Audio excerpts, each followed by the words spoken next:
On the first day of 2025, an anti-CCP activist went on X to vent their frustration, claiming they were harassed by a Chinese Communist Party member in a park.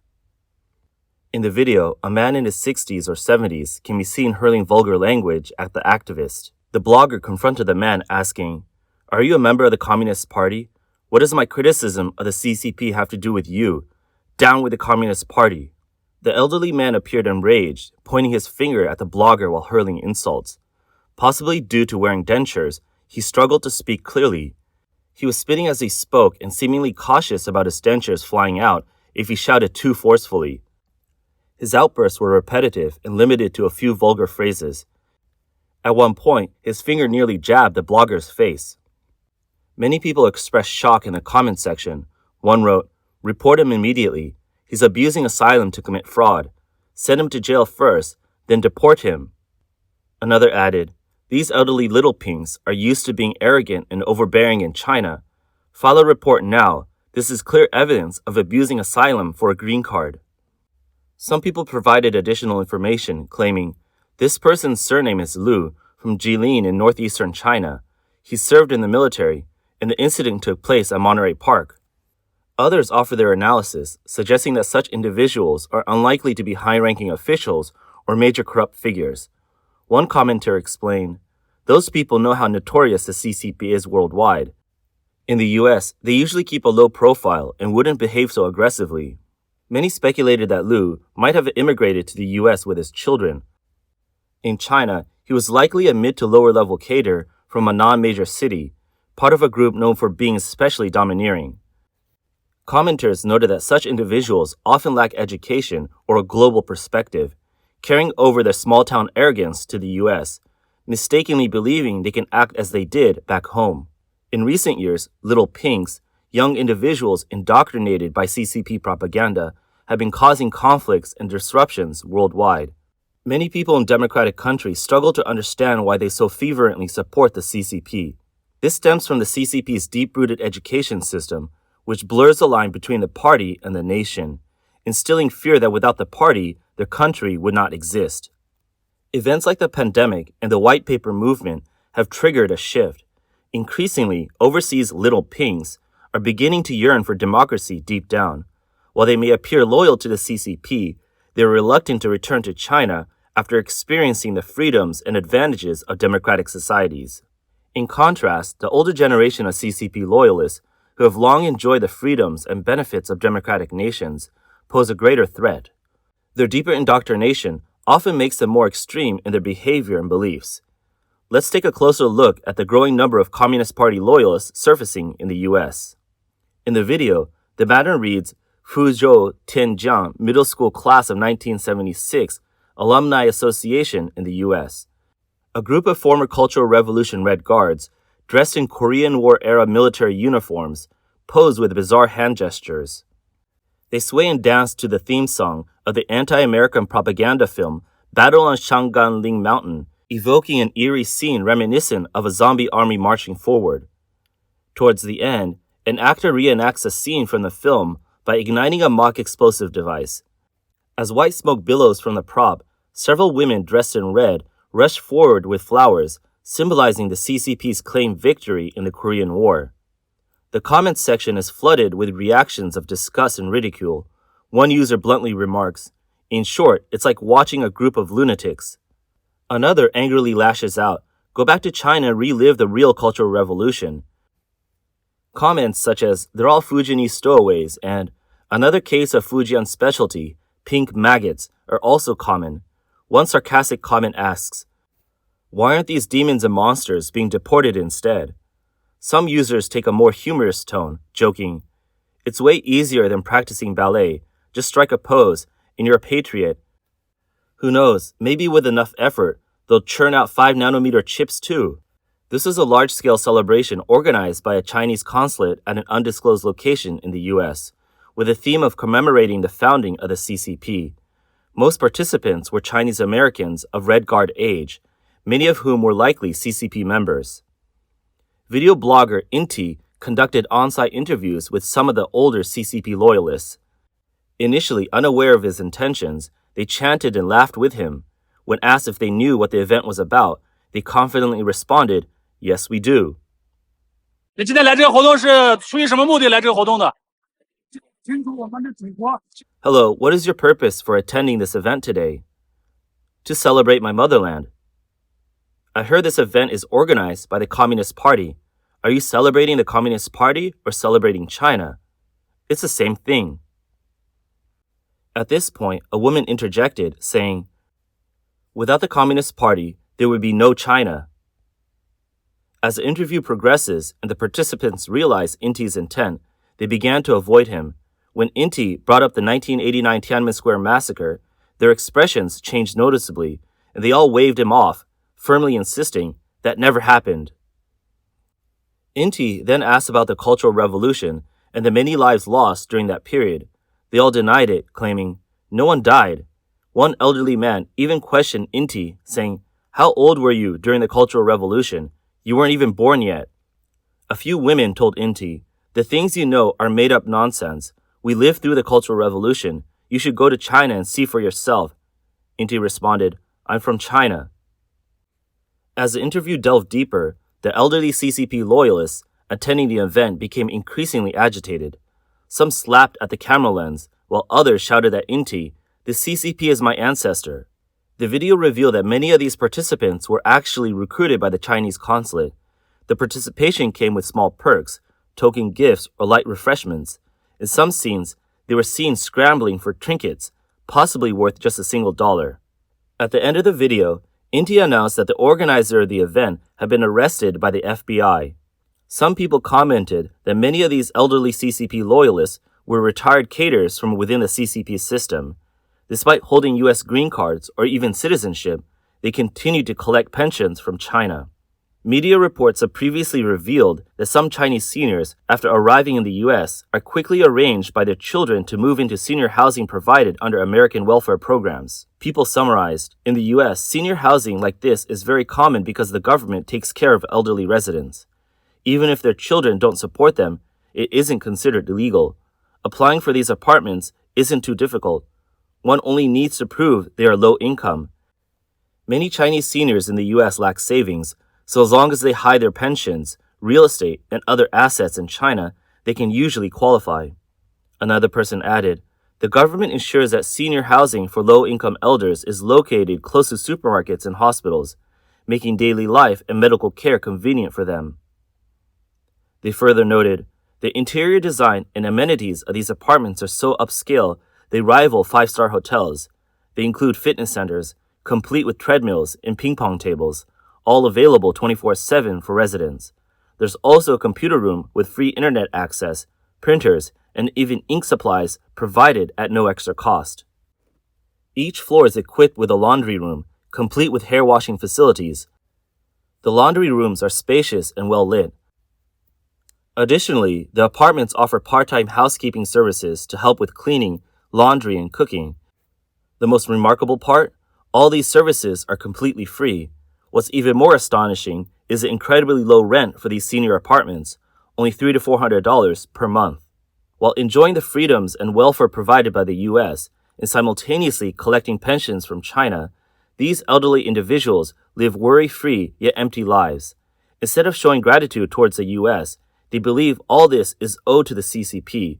They continue to see the U.S. as both a fool and an enemy. In this clip, we see footage from November 2023, where a group of American CCP loyalists is practicing slogans on a bus. The group leader chants, "Welcome President Xi to the U.S., and the elderly participants enthusiastically respond, "Welcome, welcome, warmly welcome." During Xi Jinping's visit to San Francisco, a clash broke out outside his hotel between welcoming crowds organized by the Chinese consulate and anti-CCP pro-democracy activists. Multiple witnesses at the scene testified that it was a CCP-supporting elderly CCP loyalists who initiated the violence. A group of them reportedly surrounded and attacked a lone pro-democracy activist. The attackers punched and kicked viciously, with one individual using a CCP 5-star flag to block the scene, attempting to prevent anyone from taking photos. They all wore matching red scarves as identifiers, displaying clear coordination and professional tactics. The assault only ended when two Western women intervened and pushed through the crowd, causing the attackers to scatter. The pro-democracy activist was left bleeding from the nose and mouth. According to insiders, participants chanting slogans to welcome Xi were reportedly paid $200 each, while those specifically tasked with assaulting protesters received about $400 each. In this video, a passerby, a courageous woman, couldn't tolerate the open support for the CCP in the US. She confronted the CCP loyalists, reprimanding them. "You work for the CCP. America does not welcome you. Understand? You can't protest in China. If you did this in China, what would the CCP do? They'd throw you in jail. Go back to China. Go back to Xi Jinping." Meanwhile, a well-known Chinese spy, Chen Jun, has recently been making headlines. Despite being a US citizen, Chen Jun openly threatened anti-CCP activists during a CCP flag-raising ceremony, showcasing his blatant allegiance to the Chinese regime. "Let me tell you this, if you hold a Chinese passport, we'll take your photo right now and you'll never be able to return to China. Even if you do make it back, you'll be arrested. If you hold an American passport, you won't be able to get a Chinese visa." In November 2024, Chen Jun was sentenced to 20 months in prison for bribing U.S. Internal Revenue Service officials to suppress Shen Yun Performing Arts and the Falun Gong religious group. Prior to sentencing, he admitted to the Southern District Court of New York to illegally acting as an agent of the Chinese government. Investigations revealed that the 71-year-old Chen Jun was a former official from Tianjin who emigrated to the U.S. in the early 1990s. He has since held multiple roles in CCP-affiliated organizations, including overseas advisors to the All-China Federation of Returned Overseas Chinese, director of the China Overseas Friendship Association, and executive director of the China Overseas Exchange Association. Chen was a key figure in many of the CCP's United Front operations in the U.S. Chen Jun boasted that General Secretary Xi summoned me 3 times within 10 years. He frequently attended high-level CCP events, including the 70th anniversary reception of the CCP's founding in Beijing in 2019 and the centennial celebration of the party in 2021. According to the indictment, while in pretrial detention, Chen Jun revealed to fellow inmates that he worked as a CCP agent under the 610 office. The 610 office is an extra-legal security agency directly under the CCP Central Committee, known as the Gestapo of the Chinese regime.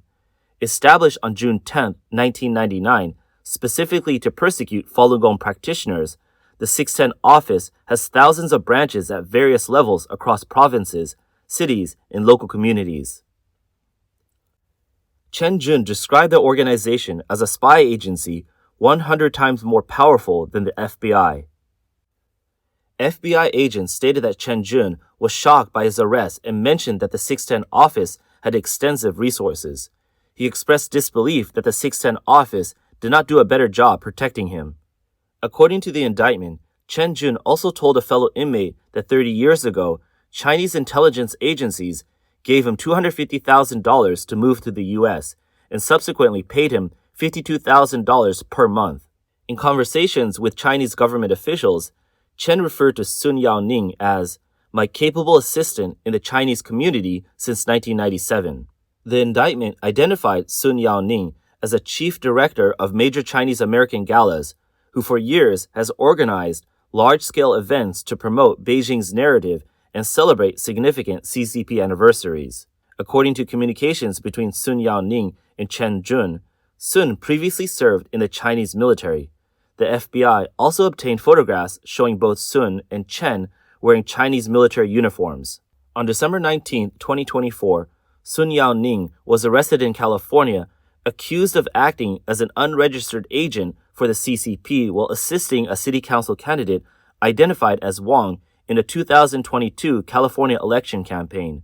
Prosecutors allege that Sun conspired with Chen Jun in an effort to infiltrate U.S. politics. A detailed 24-page indictment outlined how the CCP leveraged local U.S. politics to exert influence, attempting to shape American domestic affairs. The CCP's United Front operations reportedly extend beyond the Chinese American community, reaching broader societal levels with alarming impact. In response to widespread CCP espionage and infiltration efforts, President-elect Donald Trump stated in 2023 that he would invoke Section 212F of the Immigration and Nationality Act to prevent all communists and all Marxists from using the U.S. immigration system to enter the country. During President Trump's first term, the U.S. Citizenship and Immigration Services, USCIS, issued a policy alert on October 2, 2020, barring current and former CCP members from applying for U.S. immigration benefits such as green cards. As Trump's return to the presidency draws closer, a sudden shift in sentiment has been observed in the comments section of the U.S. Embassy's official Weibo account in China. On New Year's Day, the U.S. Embassy in China posted a Weibo message reflecting on the history of U.S.-China relations since the establishment of diplomatic ties in 1979. In a surprising shift from the usual hostility, Chinese people flooded the comments section with over 300 positive remarks praising the U.S.-China relations. Comments included statements like, U.S.-China relations are the greatest bilateral relationship in human history, bringing historic benefits to the American people and the Chinese nation, and having an unprecedented profound impact on the world. Long live U.S.-China friendship. We hope these two great nations can align their perspectives, unite, and work together for the progress, unity, peace, and love of humanity. Earlier, when the U.S. Embassy posted about the passing of former President Jimmy Carter, some Chinese people also took the opportunity to express their hopes for bilateral ties, commenting, "We hope the U.S. and China prioritize the interests of their people, respect and understand each other, and, as two major nations, develop together through competition and cooperation, making due contributions to world peace." Yet just a week ago, the comments sections under nearly every post on the U.S. Embassy's Weibo account were filled with hostile remarks such as, "American devils, celebrate your own holidays and stop meddling with China. Hopefully one day, Nazi America can enjoy the good life of the Syrian people." A scholar teaching at an American university, Zhang Zuo, noted that the sudden shift in tone within the embassy's comments section does not reflect genuine grassroots opinion, but is instead orchestrated by the Chinese government. He explained, "When you see various comments under the U.S. Embassy's Weibo posts, it might appear that Chinese people have made a 100-degree shift in their attitude towards the U.S. But these are not the true voices of the people.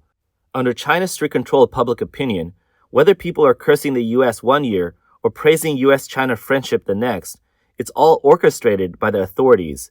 Chinese online discourse often behaves like an echo chamber." Zhang Zuo analyzed that the shift in the Chinese government's attitude likely stems from its internal and external crises, possibly coupled with an attempt to test or curry favor with the incoming Trump administration. But he argued that no matter what posture China adopts, U.S.-China relations will not return to their previous honeymoon period. He pointed out that U.S.-China relations were originally forged under the historical conditions of the Cold War, when the Soviet Union was dominant and China's population was struggling on the brink of subsistence. These factors led the U.S. to establish a friendly relationship with China. China's subsequent economic rise, aggressive expansionism, alliances with authoritarian regimes, and confrontational stance against the West have created a fundamental antagonism between the two nations. He stated, "Does China's shift in attitude towards the U.S. signify a future easing of U.S.-China relations or a move towards closer cooperation? I don't think so. The global environment has completely changed. The U.S. now defines China as its greatest competitor. Can U.S.-China relations take a 100-degree turn and improve? Unless the CCP steps down, I see little hope for that." Recently, CCP members and loyalist CCP seniors in the U.S. seem to have missed the memo on the CCP's rapid shift in tone. These out-of-the-loop operatives and old party members fail to grasp the consequences of their extreme actions in the U.S. might bring. Perhaps before long, they'll get their wish and return to China to express their loyalty to the party. After all, they believe that the CCP is China and that the party and the country are inseparable.